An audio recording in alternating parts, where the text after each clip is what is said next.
Hello everyone, welcome back to my channel, and today we're going to be talking about a topic that I've kind of been thinking about doing a Bible study on, but not only that, I've also been studying in my own life. I've had some strongholds within this area and I'm trying to break those while also trying to figure out what type of example do I want to set for my daughter as a mother and a wife. And so I've kind of just had this topic on my mind for the past few weeks, and obviously it's going to kind of be walking a little bit of that controversial line, but you know what, we're going to go ahead and do what the Lord called us to do and talk about this topic. And that topic is biblical femininity, and we're going to be talking about biblical feminine qualities and what is biblical femininity. So we are going to be talking about this topic in two videos. Today's video, we're going to get it started with what are some biblical feminine qualities and what is biblical femininity, and then we will finish those qualities up in a part 2 video later on this week. So we're going to go ahead and jump into today's video, and then like I said, there will be a part 2 follow-up to this video later this week. Before we jump into the feminine qualities, I kind of want to talk about the certain Bible verse that I'm about to give and its meaning, and kind of give a reminder to all of the daughters of God out there who are watching this video, and I hope it kind of helps set a little bit of a reminder and have in the back of your mind as we're going through these feminine qualities. And that Bible verse is Psalms 139:14, and it says, "I praise you because I'm fearfully and wonderfully made. Your works are wonderful, and I know that full well." As women, we need to know that God had a plan for our role as a woman. He had an intent for his daughters, and he wanted us to have these qualities that we're going to talk about in these next few videos, because they show qualities of him to our husbands and to our children,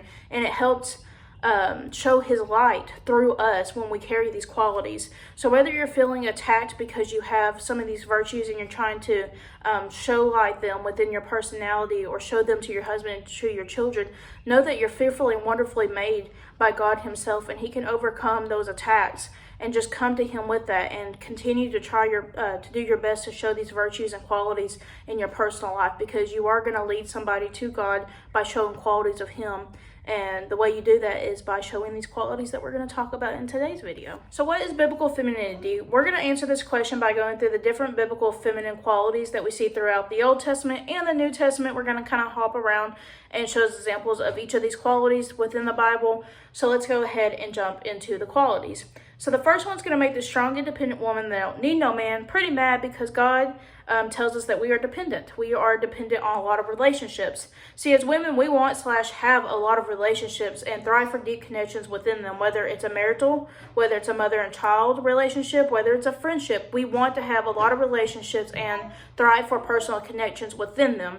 This is why we can sit and talk for hours. In fact, we're actually commanded as older women to sit down with younger women and teach them how to be a biblical woman, a biblical wife, a biblical mother, and overall how to be the homemaker.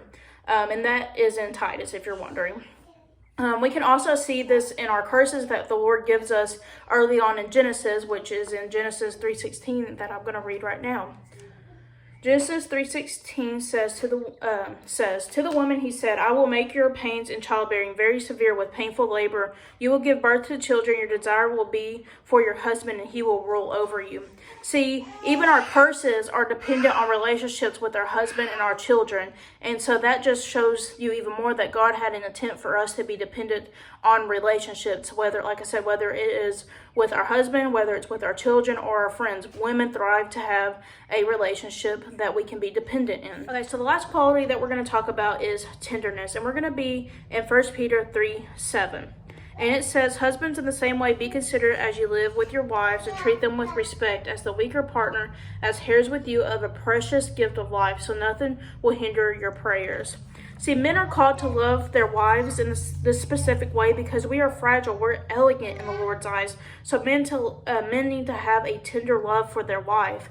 Women are meant to show a beauty through this virtue.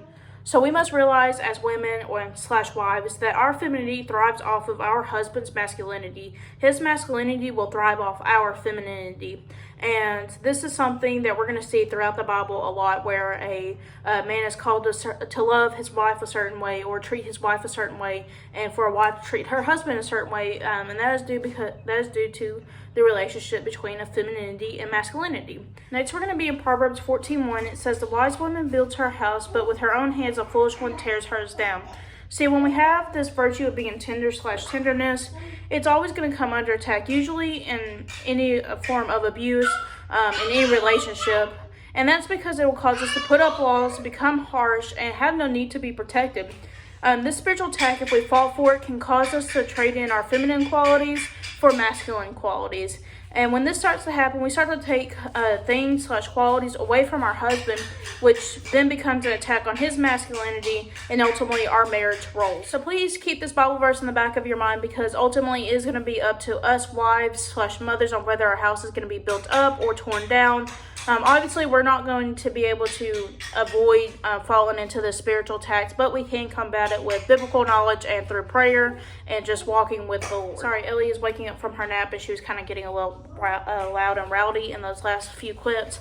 But I want to thank y'all for watching part 1 of this video. Make sure you check out part 2, which will be up later this week, where we finish talking about the rest of the biblical qualities of a wife/mother and what is biblical femininity. I hope y'all learned something today. If you did, please put it in the comments down below. Like, comment, subscribe, and also share this video, because I know this is something that really has a strong hold on women and something that a lot of women need to hear. So please share, do all the YouTube things, and I will catch y'all in the next video.